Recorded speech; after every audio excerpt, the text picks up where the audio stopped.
malo druga brzina. Ovo je motor baš napravljen za ovo.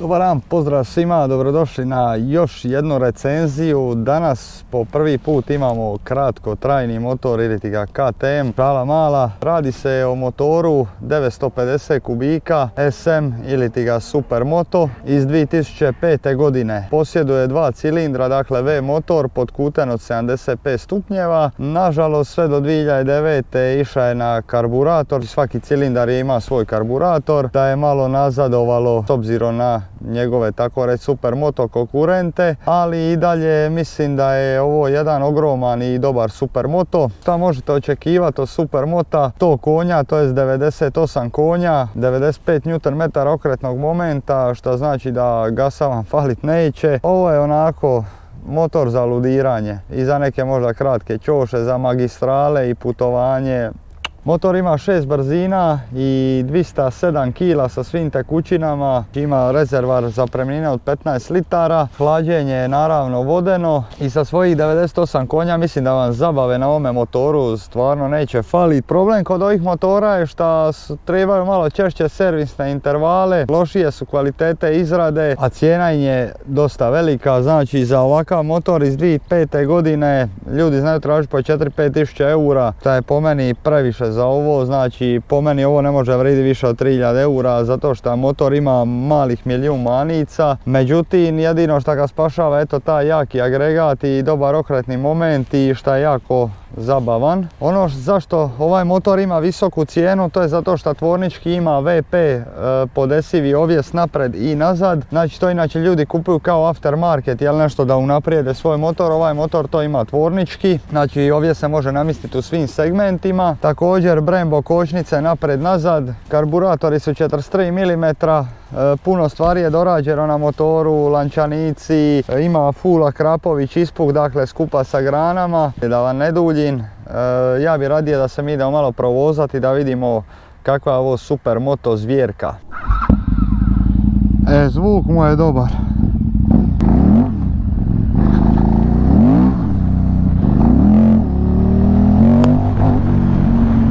Jel vi sad vidite ovaj okretni moment? Baš me zanima kako će se ovi zvuk čuti na mikrofon.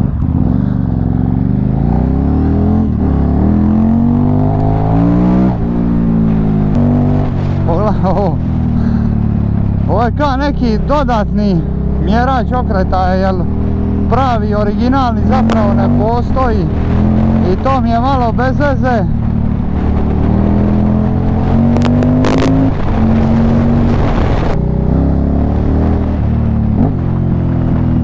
Ovako, za ovako ove kratke okuke fantastično leži, moram reći.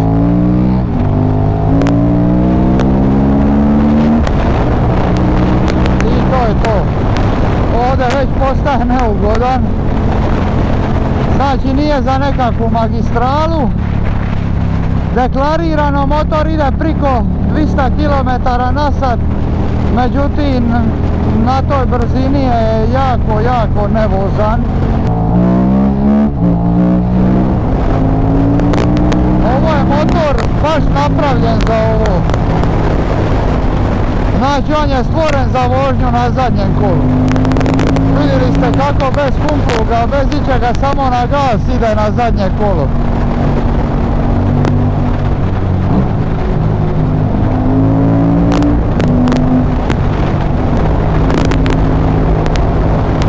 dosta se ovako lipo vozi i na ove duge okuke, međutim samo ako su normalni okretaji.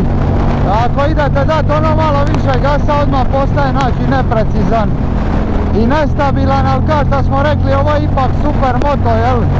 Znači on je napravljen za kratke okuke.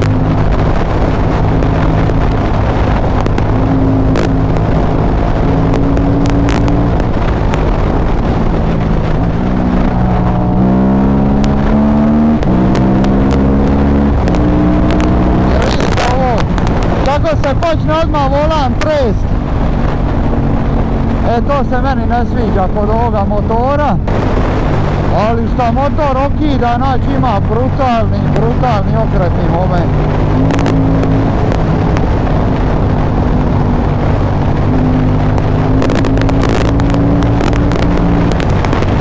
Ovdje smo je dosta dobar i sami položaj vozača je dosta sportski, to mi se sviđa.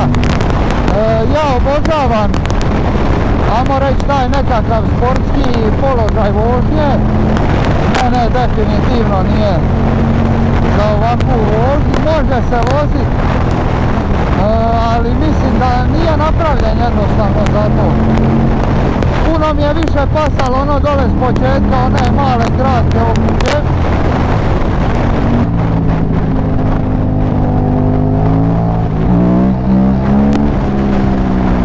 Jel vi vidite šta je ovo?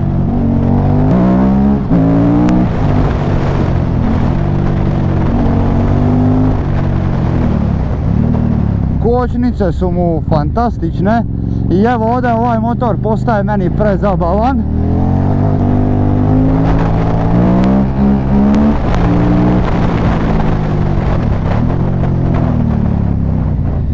On jednostavno ima toliki okretni moment da je to čudo.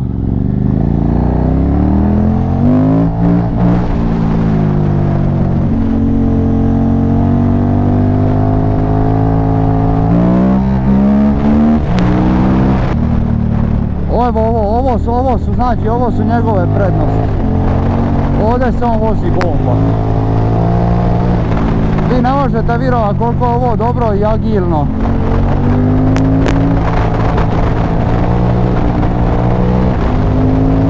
Za naravno ovakvu vrstu okuka.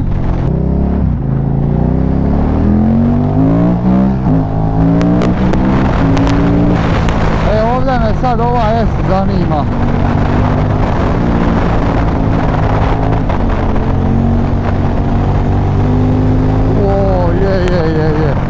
To je to, znači njemogova su specijalnost kratki zavoj i ovdje čim se već dođe malo neka brzina, on je već sad neupotrebljiv i moram priznat da je jako zamoran za voziti.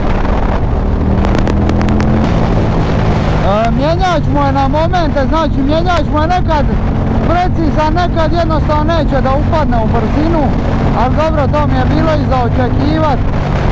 To sam imao slučaj kad sam vozio onoga KTM-a 650 čini mi se. Ali jemu, znači ove čoše kratke ga baš zovu.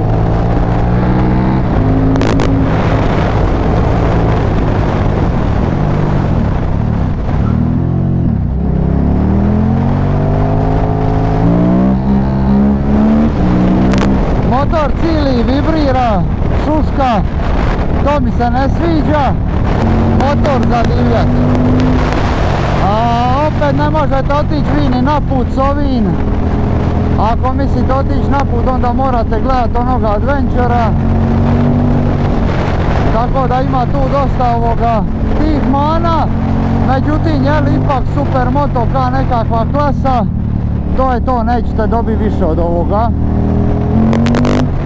Meni osobno je bolji čak i od Ducatija,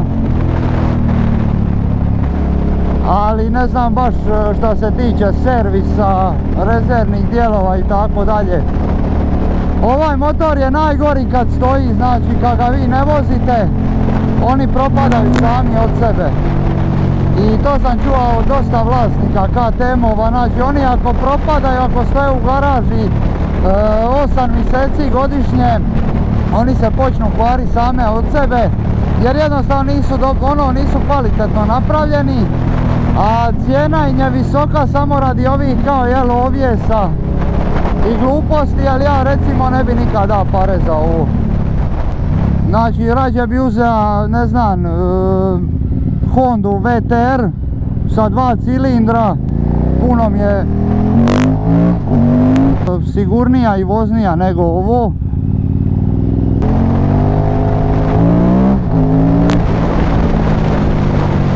Znači ovo je nenormalno kako ovaj motor izbija, izgađa na gas.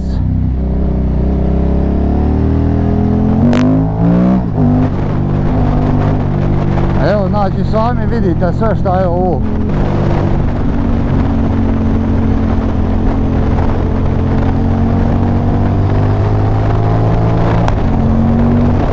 Očekivao sam malo više od ovoga motora. Evo, na primjer, ovdje sam malo puše i ja vam ne mogu objasniti kako mene vitar udara, čak i sa ovim nekim vizirom. Znači, ovo je jednostavno gradski motor za udovat i to je to. To je sve što bih ja rekao za ovaj motor, sve ovo drugo bi bila laž.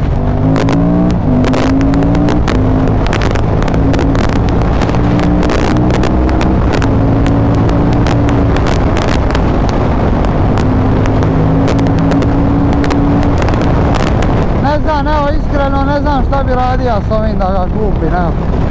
Osim vozija naprednje, na zadnje kolo, stvarno ne vidim uopće neku svrhu drugačiju od te.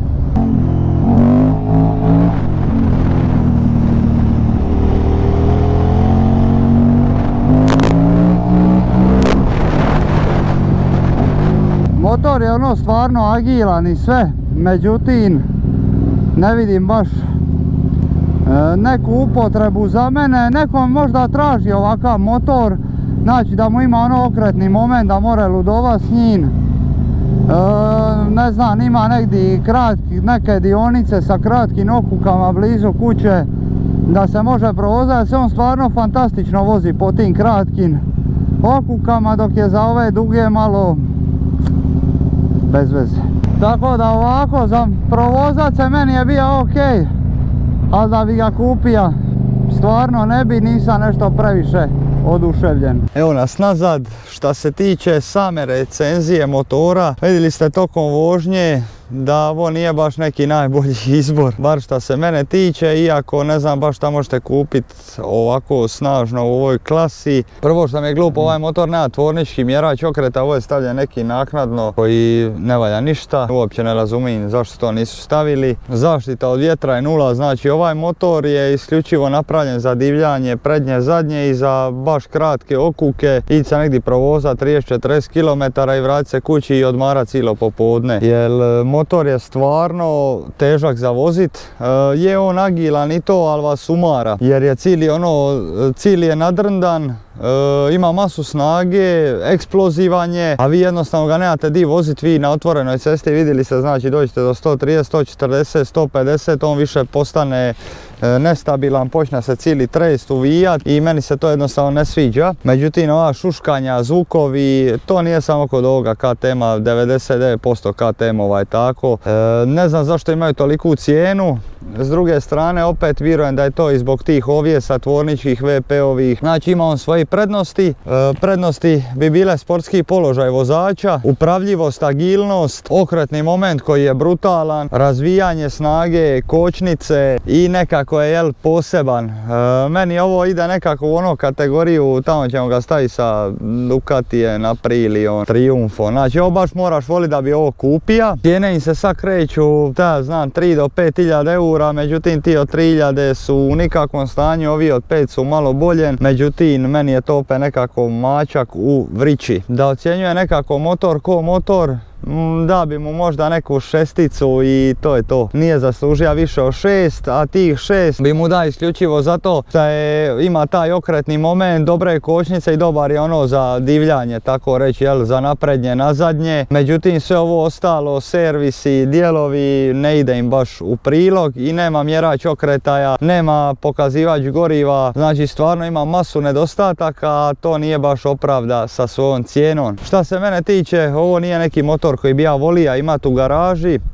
Da mi ga je bilo zabavno provozati je, nakon 130-140 motor je jednostavno neupotrebljiv. Tako da ako se radi o ovome KTM-u 950, rađe bi uzeo onoga Adventura, sa njim bar možeš otići na put, s ovim baš i ne. To je bilo to, hvala što ste gledali ovu recenziju, nadam se da vam se svidjela, vidimo sljedeći put.